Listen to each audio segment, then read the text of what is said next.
Sumusunod nga ang pagtanggap ni Paolo Avellino ng mga events at proyekto dahil sa isa itong malaking hakbang para sa kanyang pangarap na future kasama ang kanyang rumored girlfriend na si Kim Chiu.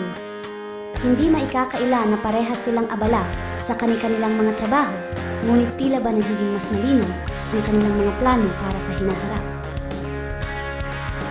Si Paolo, na kilala sa kanyang dedikasyon sa trabaho, ay mas lalong nagsusumikat ngayon.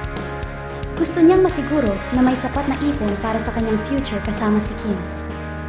Marami ang nakakapansin sa kanyang walang kapagurang pagtanggap ng mga proyekto, mapatelebisyon man o pelikula. Marahil, ang inspirasyon sa kanyang sipag ay ang magandang kinabukasan na kanyang ini-imagine kasama si Kim. Si Kim Chiu naman, na patuloy ring tumatanggap ng mga proyekto, ay tila ba mas lalo pang kumikislap sa tabi ni Paolo. Ang kanilang closeness ay hindi nalingid sa kaalaman ng kanilang mga fans at ng publiko. Marami ang nag-uusisa. Si Kim na nga kaya ang makakasama ni Paolo habang buhay. Sa kabila ng kanilang busy schedule, laging may oras si Paolo at Kim para sa isa't isa.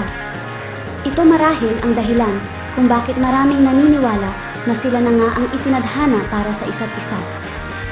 Kung ang sipag at dedikasyon ni Paolo ay patuloy, tiyak na magiging maganda ang kanilang future together.